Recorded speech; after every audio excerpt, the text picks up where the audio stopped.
네, 안녕하세요. 저는 분당 서울대학교 병원 산부인과에 근무하는 김현지입니다. 저는 오늘 언제 환자를 보내야 하나요? 그 안에서 조산 위험 산모의 전원에 대해서 말씀드리고자 합니다.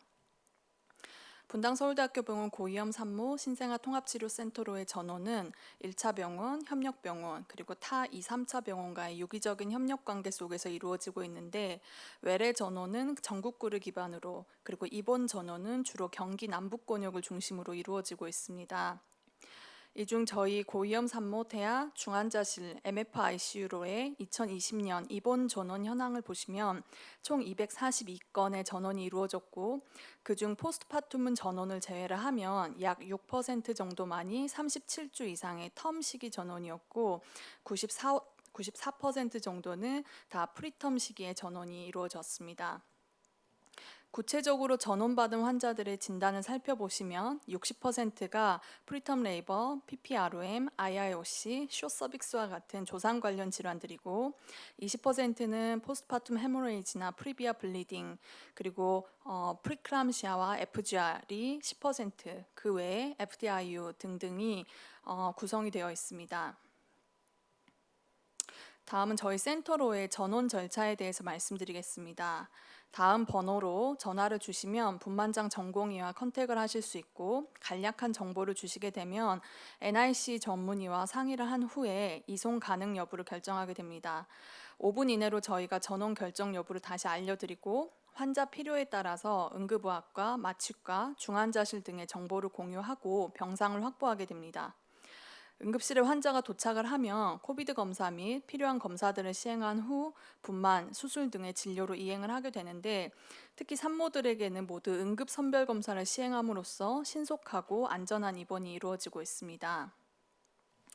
그 경기도는 지역적이고 인구학적 특성상 주로 경기 남부권에 인구 밀도가 밀집되어 있고 또 전국에서 출생 건수도 높으면서 모성 사망자 수 그리고 영아 주상기 사망자 수가 높아서 그만큼 고령, 고위험 산모의 비율이 높다는 것을 통계 자료를 통해서 확인할 수 있습니다. 실제로 지역 내 산부인과 병원에서 근무하신 선생님들과 말씀을 나눠보면 전국적으로 저출산, 비혼은 점점 심화가 되고 결혼 연령, 임신 연령은 더 높아지다 보니까 산모들의 나이가 35세 이상인 경우는 흔하고 GDM이나 하이퍼텐션 등의 기저질환을 가지고 있는 통상적 개념의 고위험 산모들도 부지기수로 많아서 이 산모들을 다 대학병원에 전원을 보내버리면 로컬 병원에서 볼 수 있는 산모가 거의 없을 거고 또 경영에까지 어려움이 있을 거라는 말씀을 하실 정도라는 점도 잘 알고 있습니다. 따라서 저희 센터로의 전원을 고려하게 되는 산모들을 어떤 기준으로 보내야 할지, 또 언제 보내야 할지, 그리고 외래로 보내야 할지, 아니면 바로 입원 전원을 보내야 할지 고민이 되시고 난감하실 경우도 많으시리라 생각이 됩니다. 전 세계적으로 산모 전원과 관련한 가이드라인은 많지가 않습니다. 2019년도에 ACOG와 SMFM에서 같이 낸 마터널 케어 레벨에 대한 컨센수스가 있고 2012년도에 뉴질랜드에서 의사들과 조산사들을 위한 전원 가이드라인을 낸 바가 있습니다. 특히 뉴질랜드 가이드라인에서는 이 리퍼 가이드라인이 우리 모두를 프로텍션 한다는 기조하에 단호하게 전원 구분을 제시를 하고 있는데 여기서 말하듯이 be safe가 최고로 우리가 추구해야 되는 가치임에는 많은 선생님들께서 동의하실 거라고 생각합니다. 미국이나 뉴질랜드의 의료 전달 체계와 우리가 전혀 완전히 같지는 않겠지만 기본 개념은 각 병원이 가지고 있는 자원과 카파시티에 대해서 명확히 병원의 레벨을 나누고 산모와 태아의 리스크를 판단해서 각 기관 간에 연속적인 커뮤니케이션이 이루어지면서 전원이 이루어지게 하자는 내용입니다. 이 개념에서는 꼭 상위 의료기관에 대한 리퍼뿐만 아니라 리스크 이밸류에이션이 다 끝나고 로우 리스크인 경우에는 다시 의뢰했던 기관으로의 회송이 이루어지게 하는 개념까지를 포함을 하고 있습니다. 먼저 미국의 가이드라인을 보시면 벌스 센터와 레벨 1 케어는 우리나라의 의원급 분만병원에 해당이 될 것 같습니다. 주로 만삭의 uncomplicated 케이스를 다루게 되고 마취 의사의 대동하에 제왕절개를 할 수 있는 시설이 갖춰져야 합니다. 레벨 2는 우리나라에 규모가 있는 분만병원 정도로 생각을 할 수 있겠는데 마취 의사 외에도 내과, 외과 컨설트를 시행할 수 있고 이전에 수술력이 없는 수술력이 없는 프리비아나 아니면 텀의 시비어 프리클람시아까지 볼 수 있겠다고 제시가 되고 있습니다. 레벨 3나 4는 우리나라의 대학병원에 해당이 되겠습니다. 상과 영역의 스페셜티가 있고 ICU 등의 크리티컬 케어가 가능한 레벨에 해당이 됩니다. 이 기관들에서 케어할 수 있는 산모들의 컨디션을 구체적으로 제시를 하고 있는데 주요 전원 대상이 되는 프리클람시아나 프리비아를 대표적으로 본다면 레벨 1에서는 넌 시비어 타입의 프리클람시아를 볼 수 있고 시비어 프리클람시아라도 텀에 가깝다면 레벨 2 기관에서 볼 수 있다고 제시가 되고 있습니다. 다만 프리텀의 시비어 프리클람시아나 이전에 수술력이 있는 프리비아 그리고 플라센타 아크레타 스펙트럼을 의심하는 경우에는 레벨 3 이상으로 리퍼를 해야 한다고 제시를 하고 있습니다. 뉴질랜드의 가이드라인을 보시면 1차 의료에 종사를 하는 조산사 그리고 GP 그리고 상과 의사들에게 일단 1차 의료기관에서 볼 수 있는 프라이머리 그리고 한 번은 컨설트를 내볼 것을 권유를 하는 컨설테이션 그리고 트랜스퍼를 해야 할 목록 그리고 이멀전시로 트랜스퍼를 해야 할 목록으로 이렇게 4가지로 카테고리로 비교적 단호하게 제시를 하고 있습니다. 그 중에 임신성 고혈압이나 프리클람시아는 아예 처음부터 컨설트를 내거나 첫 트랜스퍼를 하라고 되어 있고 프리비아의 경우에는 바로 트랜스퍼를 해야 한다고 제시를 하고 있습니다. 우리나라는 아직 고위험 산모의 전원 관련해서 가이드가 현재까지 발표된 것은 없습니다. 2016년도에 산부인과 학회에서 발간한 고위험 임신 분류를 통해서 대략적인 전원 가이드를 잡으실 수 있을 것 같은데요.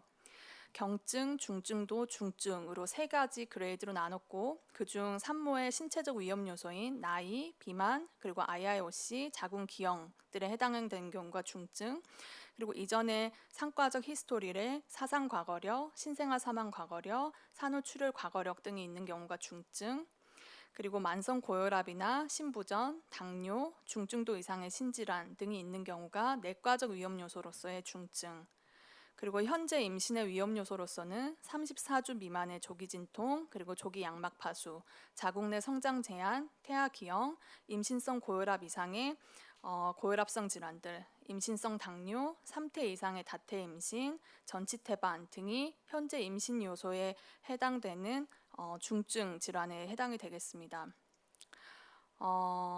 앞으로 소개시켜드릴 7가지 케이스는 이 카테고리 안에 속하면서도 사실 중등도에 따라서 전혼 타이밍을 결정하기가 애매하고 어려우셨을 수도 있는 케이스들이고 그래서 어떤 부분에서는 다소 아쉬움이 남았던 케이스들이 포함되어 있습니다. 먼저 첫 번째 케이스를 보시면 32주 2일에 프리텀 레이버로 전일부터 유토파 치료를 받던 산모입니다. 호흡곤란을 주소로 전원이 되었습니다. 하트레이트는 120에서 130회, 그리고 호흡수가 30회에 가까웠고 나잘프롱으로 5리터 산소를 공급해도 세츄레이션이 94% 정도밖에 측정되지 않았습니다. 응급실에서 시행한 체스트 PA상 풀모나리 이데마와 카디오메갈리가 강하게 의심이 되었고 랩상에서는 프로BNP가 굉장히 상승되어 있는 소견 보였습니다. 에코카디오그래피에서 이젝션 프랙션이 32%밖에 되지 않는 하트 페일리어 소견을 보이고 있었고 RV 디스펑션으로 인해서 풀모나리 하이퍼텐션까지 동반되어 있었습니다. 32주였기 때문에 모든 플루이드를 다 줄이고 산소 보조요법을 시행을 하고 또 내과 협진을 진행을 하면서 증상이 호전되기를 기다렸습니다. 지속적인 자궁 수축이 있었기 때문에 이번에 약제를 바꿔서 아토시반을 동반해서 사용을 했습니다. 타키카디아는 계속 지속이 되었고 이번 2일째, 3일째에도 디스프니아가 점점 악화되고 체스트 엑스레이성에서도 더 악화되는 소견을 보였습니다. 호흡이 힘들다 보니까 산모가 그 무엇보다도 불안감을 심하게 호소를 하였고 랩상에서는 프로BNP도 증가하는 소견을 보였습니다. 결국 4일째에 32주 5일에 응급 제왕절개 통해 분만을 하였고 그 후에는 라식스를 통해서 볼륨 조절을 하고 ICU 케어를 하면서 순환기 내과 협진하에 신부전 치료를 하였습니다.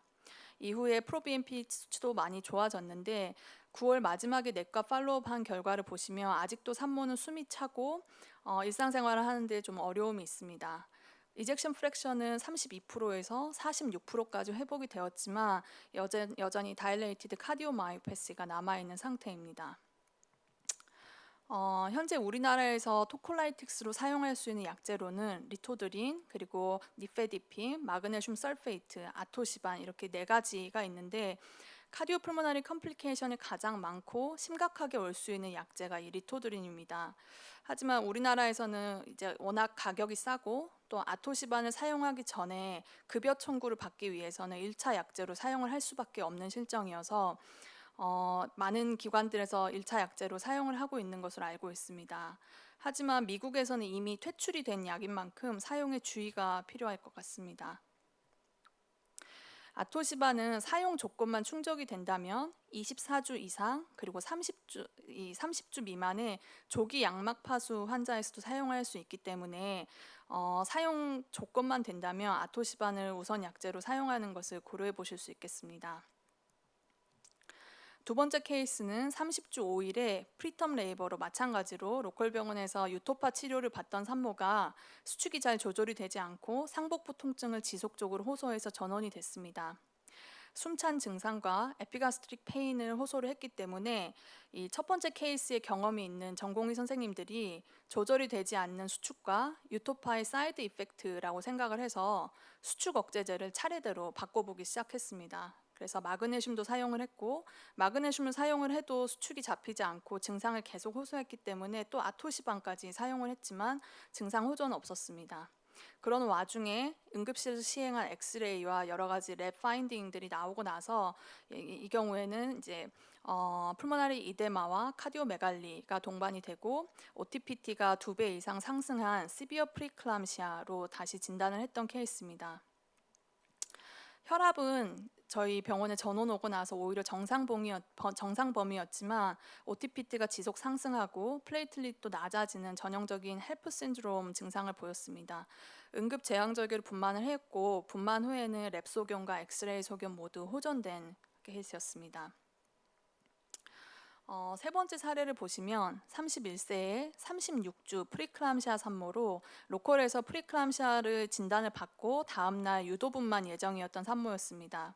레이버 페인으로 그 병원에 내원을 했고 이제 분만 진행을 했는데 분만 진행 중에 하이 BP가 되면서 시야 이상이 생기고 두통을 호소해서 전신 마취 하에 응급 제왕절개를 시행을 했지만 수술 중에도 계속 BP 플럭추에이션이 있고 회복 과정에서 멘탈이 드라우지하게 떨어지는 소견이 있어서 전원이 됐습니다. ER 도착 당시에 이 환자의 체온이 38.2도의 하이 피버를 보였는데 이는 이클람시아 환자에서 ICH가 발생했음을 짐작하게 하는 사인이 됩니다. 멘탈은 이미 스투퍼 상태였고 응급실에서 인투베이션 시행을 하고 이미징 워크업을 했는데 브레인 CT상에서 ICH, IVH가 모두 확인이 되고 안타깝게도 환자는 본인이 모르고 지내던 모야모야 디지스가 있었음을 함께 확인할 수 있었습니다.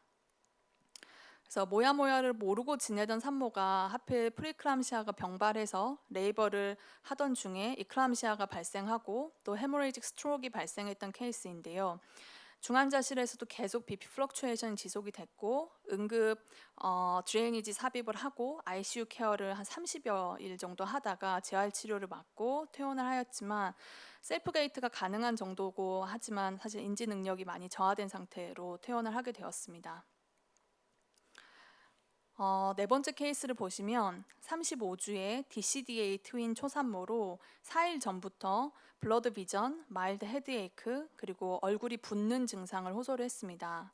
그래서 로컬 선생님께서 프리클람시아를 의심을 하고 외래에서 베타메타손을 2번 주셨고 또 35주였기 때문에 막달 검사를 당겨서 해서 단백뇨가 4 포지티브 나왔다는 것도 확인해 주셨습니다. 그러다가 전원 당일 외래에서 혈압이 172에 105를 체크가 되면서 급히 전원을 주셨던 케이스입니다.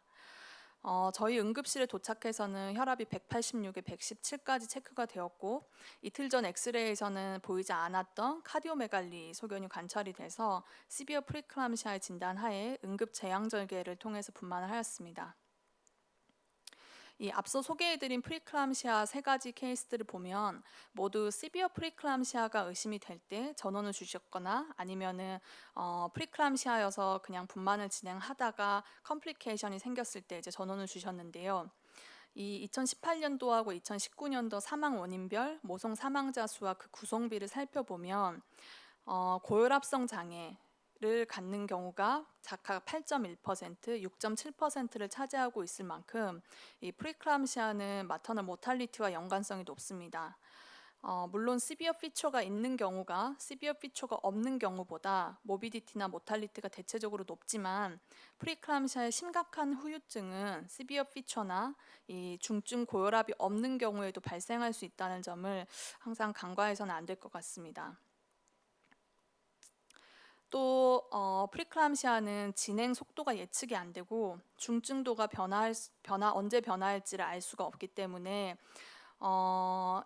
요즘에는 특히 아달라트의 사용이 이제 대중화가 되면서 많은 선생님들께서 이제 본인들이 아달라트를 처방을 하고 끌고 가시면서 최대한 로컬 병원에서 이 주스를 끌다가 전원을 주시는 경우들이 많은데 앞에서 소개시켜드렸던 이 가이드라인들에서는 프리클람시에 대해서 조금씩 상이한 접근을 하고 있습니다. 그래서 미국 가이드라인에서는 시비어인 경우에는 보내고 그래서 시비어가 아닌 경우에는 로컬 병원에서 볼 수 있다고 되어 있고 뉴질랜드에서는 바로 트랜스퍼를 시키라고 되어 있기 때문에 이 부분에 대해서 우리의 전원 시점도 한번 고민해 보게 만드는 대목인 것 같습니다. 다섯 번째 케이스는 28세 초산모가 27주에 1주 전과 아기 몸무게가 거의 변화가 없고 양수가 줄었다고 외래를 통해서 전원이 됐습니다. 마지막에 이 로컬 병원에서 측정을 한 때가 제 외래에 오기 이틀 전이었는데 이미 움빌리컬 아터리 도플러가 거의 에스드 레이시오가 7.0이라면 거의 EDF가 사라지기 직전이고 양수가 굉장히 많이 감소해 있다는 걸 알 수 있습니다. 제 외래에서 측정한 결과도 마찬가지로 몸무게는 550g 정도밖에 되지 않았고 이틀 전보다 양수는 더 감소해서 거의 없었습니다. 그리고 이때는 사실 움빌리컬 아터리 도플러가 EDF가 관찰이 되는 소견이어서 에스드 레이시오가 7로 측정이 되었을 텐데 이틀이 지난 후 제 외래에서 관찰을 했을 때는 움빌리컬 아터리 도플러의 리버스 플로우가 뜨고 덕투스 베너수스에서도 A 웨이브가 리버스를 보이고 심지어 움빌리컬 베인에서도 트리페이직으로 펄세이팅하는 소견을 보여서 터미널 사인을 보이고 있었습니다. 입원을 시켜서 시간 간격을 두고 측정한 혈압이 140에 90 이상이었고 다른 랩상에선 특이 소견 없었지만 사실 유린 프로테인 레이시오가 300 이상으로 프리클람시아가 기저에 있었다는 걸 확인할 수도 있었습니다. FGR이고 올리고하이드로 함유수가 심한 상태에서 이미 움빌리컬 아터리 도플러의 어브노멀한 파인딩을 보이면 FDIU의 가능성이 높고 특히 이 경우에는 펄서타일한 움빌리컬 베인 소견까지 보여서 피탈 엑스데미아가 많이 진행이 되었고 또 거의 임펜딩한 FDIU 소견이 있었기 때문에 베타메타손이나 마그네슘을 투여할 시간적 여유가 없이 바로 분만을 결정하게 되었습니다. 특히 NST를 보시면은 주수를 감안하더라도 베리어빌리티가 감소되어 있고 스폰테니어스한 디셀러레이션 소견이 보여서 응급 제왕절개를 통해서 분만을 하였는데 사실 외래를 통해서 전원을 주지 않고 이틀 전에 바로 입원 전원을 주셨다면 주수가 어리기 때문에 베타메타손도 투여하고 마그네슘도 투여할 수 있는 시간적 여유가 있지 않았을까 하는 아쉬움이 남는 케이스였습니다. 다음은 프리비아와 관련된 케이스들입니다. 프리비아 토탈리스로 타원에서 입원 경과 관찰을 하고 있었는데 아마 수축이 조금 있고 스파팅 블리딩 소견이 조금 있었던 것 같습니다. 그래서 사실 34주가 넘었는데도 유토파를 사용하면서 경과 관찰을 하고 있었는데 갑자기 시작된 매시브 블리딩과 그리고 그때 산모의 혈압 저하 그리고 피탈 디셀러레이션까지 동반이 돼서 급히 응급 전원이 되었습니다. 그래서 저희 병원 응급실에 도착한 게 13시 26분이었고 그때 BP는 94에 53, 하트레이트는 121이었습니다. 검진상 출혈은 줄어든 상태로 거의 액티브 블리딩은 없는 상태였고 도플러와 초음파 검사상에서 피탈 핫빗은 140에서 150회로 체크가 되었습니다. 13시 55분에는 이제 하트레이트가 130까지 증가를 하였고 나중에 확인을 했을 때 헤모글로빈은 5.5까지 떨어져 있었습니다. 그래서 응급 수혈 준비하였고 저희가 응급으로 마침 비어있는 수술방이 있어서 할 수 있어서 14시 2분에 베이비 아웃 되었고 아프가 스코어는 5에서 9점 체크가 되었습니다. 이 경우에도 자칫 잘못하면 정말 위험할 수 있는 케이스였기 때문에 또 프리비아 역시 전원 여부와 전원 타이밍에 대해서 앞에 말씀드렸던 이 가이드라인들이 조금씩 상이하기 때문에 전원 시점에 대해서 좀 고민을 해볼 수 있는 부분인 것 같습니다. 마지막 케이스는 이전에 2번의 제왕절개 기왕력이 있는 산모를 전치태반 주소로 27주에 전원을 주셨습니다. 외래로 전원을 주셨고요. 이 산모는 충남 당진에 거주하는 산모였습니다. 초음파를 보시면 프리비아 토탈리스와 함께 엄청난 블러드 플로우가 관찰이 되는 라쿠나 소견을 보이고 있고 트랜스 압도미날로 봤을 때는 블레더와 이 자궁 앞벽 사이가 거의 이 인텍트한 월이 보이지가 않고 그리고 이 혈관이 이 앞까지 다 침투하고 있는 소견이 보여서 플라센타 아크레타 스펙트럼을 의심을 하였던 케이스입니다.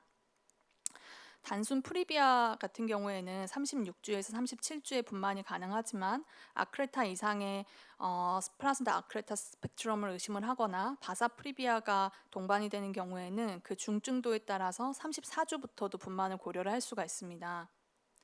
그래서 이 산모는 거주지가 충남 당진이고 주변에 상급병원이 없었기 때문에 33주부터 입원을 해서 태아 폐성숙 주사를 완료를 시켰고 34주 1일에 일렉티브 시스액을 계획을 했습니다. 그래서 C라인을 확보를 하고 산모의 ICU와 그리고 태아 NICU를 모두 확보를 했고 수혈을 30팩 정도 준비를 하고 토탈 압도미널 히스테렉토미까지 다 준비를 하고 설명하고 동의를 구한 후에 수술을 시행했습니다. 사실 산모가 자궁 보존을 요구했기 때문에 처음에는 태반을 제거하고 자궁을 보존하려는 시도를 했는데 수술 중에 사실 에이시스톨이 지나가는 정도로 굉장히 블리딩이 많았기 때문에 결국에는 처음에 저희가 동의받았던 대로 시사리안 히스테렉토미도 했고 저희가 준비했던 수혈도 30팩 모두 사용을 했었습니다. 그 앞에서 말씀드린 여러 이 고위험 산모들 그리고 특히 저희에게 이제 많이 전원을 주시는 프리비아나 그리고 프리클람시아 같은 이제 그 케이스들 사례를 보여드렸는데요. 고위험 임신과 산모의 비중이 늘어나는 상황 속에서 세이프티를 추구하기 위해서 산모를 돌보시는 선생님들 모두가 항상 긴장 속에 진료를 하고 계시다고 생각합니다. 또 저 역시 아무리 철저한 준비와 전원이 되어도 어찌할 수가 없는 불가항력의 결과가 있을 수 있다는 것도 점점 깨닫고 있습니다. 저희 고위험 산모 신생아 통합치료센터를 믿고 산모와 태아를 보내주신 선생님들께 누가 되지 않도록 앞으로도 열심히 환자 진료를 하겠습니다. 감사드립니다.